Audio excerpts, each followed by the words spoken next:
Muy buenos días, hermanos de Capilla Fidelidad. Les habla su hermano Ronald Infante, esperando que se encuentren muy bien.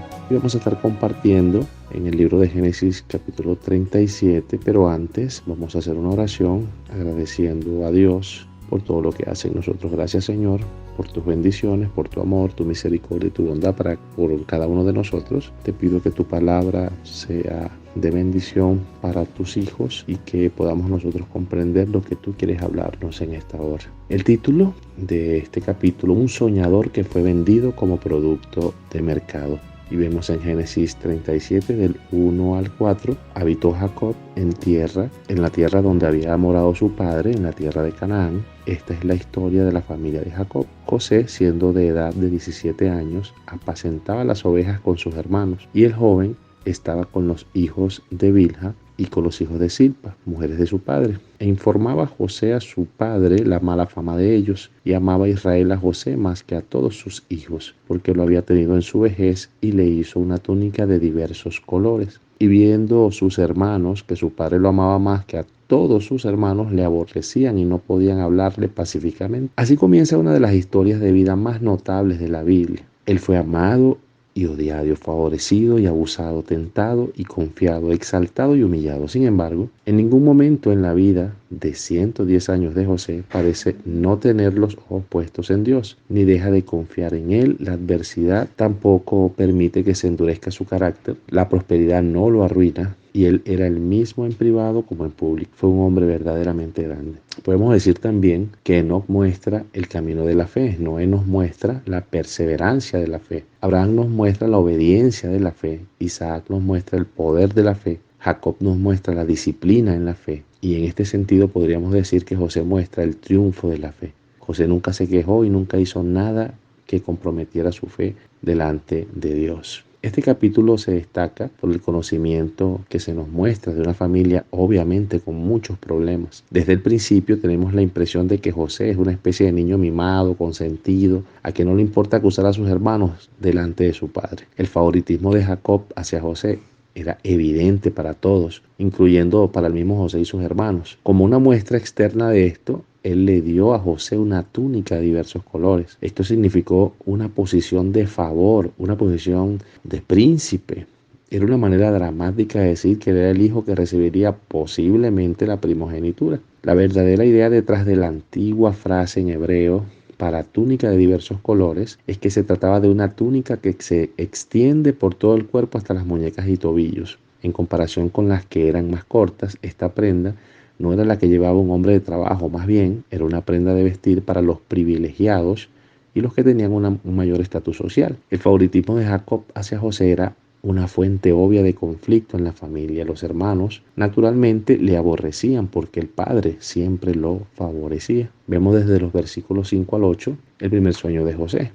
Y soñó José un sueño y lo contó a sus hermanos, y ellos llegaron a aborrecerle más todavía. Y él les dijo: oíd ahora este sueño que he soñado. He aquí que atábamos manojos de en medio del campo, y he aquí que mi manojo se levantaba y estaba derecho, y el que vuestros manojos estaban alrededor y se inclinaban al mío. Le respondieron sus hermanos: ¿reinarás tú sobre nosotros o señorearás sobre nosotros? Y le aborrecieron aún más a causa de sus sueños y sus palabras. En el mejor de los casos, José mostró una gran falta de tacto. Seguramente él sabía lo mucho que sus hermanos ya lo odiaban, y mucho más ahora por oír su sueño donde él estaba por encima de ellos. Los hermanos entendían perfectamente el significado de este sueño. Un día José reinaría sobre ellos y señorearía sobre ellos. También algo relevante de este sueño es el hecho de que se involucraran manojos de trigo. La última posición de José sobre sus hermanos tendrá mucho que ver con la comida. Vemos desde el versículo 9 al 11 el segundo sueño de José. Soñó aún otro sueño y lo contó a sus hermanos diciendo: he aquí que he soñado otro sueño, y he aquí que el sol y la luna y 11 estrellas se inclinaban a mí. Y lo contó a su padre y a sus hermanos. Y su padre le reprendió y le dijo: ¿qué sueño es este que soñaste? ¿Acaso vendremos yo y tu madre y tus hermanos a postrarnos en tierra ante ti? Y sus hermanos le tenían envidia, mas su padre meditaba en esto. Sí, podemos ver que José era muy imprudente cuando contó el primer sueño. Imagínese lo irritante que sería para su hermano escuchar este peor compartir de su segundo sueño. especialmente no solo porque lo ponía sobre sus hermanos, sino también sobre su padre y su madre. José parece estar afectado por el tipo de orgullo que a menudo es evidente entre los favorecidos y bendecidos. Él está tan enfocado en lo bueno y grande que son sus sueños para él, que no considera cómo sus sueños pueden oírse en los oídos de los demás. Aunque José estaba tomando una mala posición o postura al contar estos sueños, sin duda se hicieron realidad. Uno puede recibir un mensaje maravilloso de Dios que quizá Él no tenga la intención de que nosotros los publiquemos a los demás. José aquí mostró una orgullosa falta de sabiduría. Esta porción de Génesis posiblemente no está en un estricto orden cronológico, porque hace la mención de la madre de José, al cual ya en el capítulo 35 del 16 al 20 muestra de que murió. La idea también en el sueño de que las estrellas y la luna y el sol representan a la familia de Israel también se repite en Apocalipsis 12:1. Este pasaje habla de la venida de Jesús a la nación de Israel. Vemos desde el versículo 12 al 17, después fueron sus hermanos a apacentar las ovejas de su padre en Siquén, y dijo Israel a José: tus hermanos apacientan las ovejas en Siquén, ven y te enviaré a ellos. Y él respondió: heme aquí. E Israel le dijo: ve ahora, mira cómo están tus hermanos y cómo están las ovejas, y tráeme la respuesta. Y lo envió del valle de Hebrón y llegó a Siquén. Y lo halló un hombre andando él errante por el campo, y le preguntó a aquel hombre diciendo: ¿qué buscas? José respondió: busco a mis hermanos, te ruego que me muestres dónde están apacentando. Aquel hombre respondió: ya se han ido de aquí, y yo les oí decir: vamos a Dotán. Entonces José fue tras sus hermanos y los halló en Dotán. No parece nada extraña esta misión, con la excepción de que los hermanos de José están en Siquén, un lugar donde esta familia fue influenciada y perjudicada por muchas influencias mundanas. Vemos desde el versículo 18 al 22 que allí los hermanos de José forman un complot para matarlo. Cuando ellos lo vieron de lejos, antes de que llegara cerca de ellos, conspiraron contra él para matarle, y dijeron el uno al otro: he aquí viene el soñador. Ahora pues venid y matémosle y echémosle en una cisterna, y diremos: alguna mala bestia lo devoró, y veremos qué será de sus sueños. Cuando Rubén oyó esto, lo libró de sus manos y dijo: no lo matemos. Y les dijo Rubén: no derraméis sangre, echadlo en esta cisterna que está en el desierto, y no pongáis manos en él, por librarlo así de sus manos, para hacerlo volver a su padre. No es difícil ver lo imprudente que era José para contar sus sueños en la forma que lo hizo. Solo hizo que sus hermanos lo odiaran más cada día. Ellos lo llamaban despectivamente el soñador. Ellos decidieron derrotar los sueños ofensivos de José, atacándolo. Sin querer, ellos ponen los sueños de José en una última prueba. Si los sueños en realidad eran de Dios, no podían ser vencidos por el odio de sus hermanos. Rubén, que en otro tiempo cometió un pecado con la concubina de su padre, tomó un poco de liderazgo por ser el mayor, pensando que podría salvar a José de la muerte y rescatarlo más tarde, porque él podía haber simplemente levantado y dicho: esto está mal, no lo hagamos. No lo hizo porque quería hacer lo correcto por José sin rectificar a sus hermanos. Su deseo de ser amable con todo el mundo no fallará en evitar un gran mal. La buena acción de Rubén que él quería hacer era que él volviera a su padre, y esto no iba a suceder. Vemos desde el versículo 23 al 28 que José fue echado en la cisterna vacía y vendido. Sucedió pues que cuando llegó José a sus hermanos, ellos quitaron a José su túnica, la túnica de colores que tenía sobre sí, y le tomaron y le echaron en la cisterna. Pero la cisterna estaba vacía, no había en ella agua. Y se sentaron a comer pan, y alzando los ojos miraron, y aquí una compañía de ismaelitas que venía de Galaad, y sus camellos traían aromas, bálsamo, mirra, e iban a llevarlo a Egipto. Entonces Judá dijo a sus hermanos: ¿qué provecho hay en que matemos a nuestro hermano y encubramos su muerte? Venid y vendámosle a los ismaelitas, y no sea nuestra mano sobre él, porque él es nuestro hermano, nuestra propia carne, y sus hermanos convinieron con él. Y cuando pasaban los madianitas mercaderes, sacaron ellos a José de la cisterna y le trajeron arriba, y le vendieron a los ismaelitas por 20 piezas de plata, y llevaron a José a Egipto. La túnica de colores era la señal del favoritismo del padre.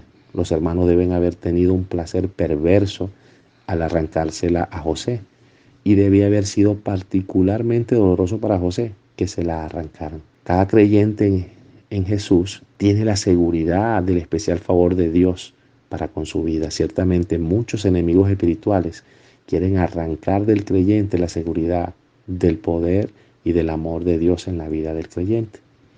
El carácter despiadado de estos hermanos es evidente. Podían comer tranquilamente sabiendo lo que había ocurrido con José y teniéndolo en el pozo. Podían sentarse y disfrutar de la comida mientras sus corazones estaban decididos a asesinar y a vender y hacer cualquier cosa con su hermano. Esta es una demostración impresionante de la depravación del corazón humano. Solemos pensar que si alguien comete un acto difícil va a ser abrumado por el remordimiento, pero la realidad es que la capacidad de hacer mal hace que las personas cometamos pecados, errores, hagamos cantidades de cosas y levantemos una cara falsa acerca de un crimen y engañando a las personas que están a nuestro alrededor. Es tan impactante que sabemos que debemos pensar de la actitud que tuvieron los hermanos. Ellos, ya que decidieron perdonar la vida y pensar que, bueno, que con esto libraban sus manos su culpa, que se iban a deshacer de él de igual manera y que en ese mismo sentido iban a obtener una ganancia, un dinero. En el versículo 29 al 35 dice: después Rubén volvió a la cisterna y no halló a José dentro, y rasgó sus vestidos y volvió a sus hermanos y dijo: el joven no parece, y yo, ¿a dónde iré yo? Entonces tomaron ellos la túnica de José y degollaron un cabrito de las cabras y le tiñeron la túnica con sangre y enviaron la túnica de colores y la trajeron a su padre. Y dijeron: esto hemos hallado. Reconoce ahora si es la túnica de tu hijo o no. Y él la reconoció y dijo: la túnica de mi hijo es. Alguna mala bestia lo devoró. José ha sido despedazado. Entonces Jacob rascó sus vestidos y puso cilicio sobre sus lomos y guardó luto por su hijo muchos días. Y se levantaron todos sus hijos y todas sus hijas para consolarlo. Mas él no quiso recibir consuelo y dijo: descenderé enlutado a mi hijo hasta el Seol. Y lo lloró su padre. Rubén rasgó sus vestidos como una expresión de horror absoluto y duelo, porque su posición débil para la justicia no logró nada. José bien podría estar muerto y su padre, que lo amaba, nunca lo volvería a ver.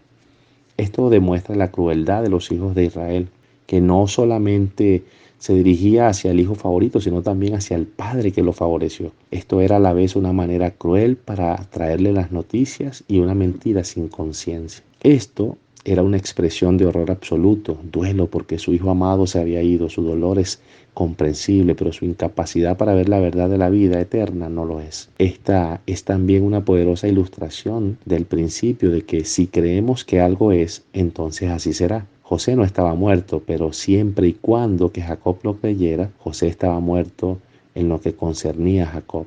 De la misma manera, los cristianos hemos sido libertados del pecado, pero si Satanás puede persuadirnos de que estamos bajo la tiranía del pecado, es posible que así lo creamos. El versículo 36 nos dice: y los madianitas lo vendieron a Egipto a Potifar, el oficial de Faraón, capitán de la guardia. Egipto era un reino grande y próspero. Por lo menos por 1000 años antes de que José viniera, los egipcios eran ricos y tenían enormes recursos naturales. Ellos fueron educados y realmente no tenían enemigos de la época. Cuando José llegó a Egipto, algunas de las pirámides ya se veían viejas y la esfinge ya había sido tallada. Pero a los ojos de Dios, la cosa más impresionante acerca de Egipto era que José ahora estaba allí. Aunque despojado de su abrigo, no había sido despojado de su carácter. Incluso en medio de este horror, Dios no se apartó de José. En cierto modo, la historia va a empeorar, y cuando lo hace, Dios todavía estará con José. Dios está trabajando no solo para el mismo José, sino para los propósitos más amplios de su plan redentor. ¿Qué conclusiones podemos tener? Aún sobre los planes malévolos de los hombres está la soberanía de Dios siempre presente. El Señor permitió que los hermanos de José se salieran con la suya, porque detrás de toda esta tragedia Dios está preparando un gran plan.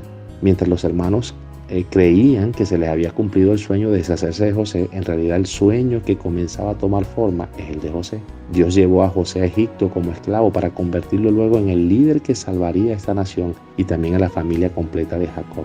Pero para esto van a pasar muchos años y José debe ser preparado y pulido para esta gran tarea. ¿Cómo estamos siendo preparados nosotros por Dios para los planes y propósitos que Él tiene para nosotros? ¿Estamos nosotros dispuestos a dejarnos moldear por Dios sin soberbia para que se cumpla su propósito en nuestras vidas? Son preguntas que debemos hacernos, mis hermanos, y le damos gracias a Dios por su misericordia, por su amor y su bondad. Gracias, Padre, porque tú eres bueno y nos ayudas cada día. Dios bendice nuestras vidas. En el nombre de Jesús. Amén.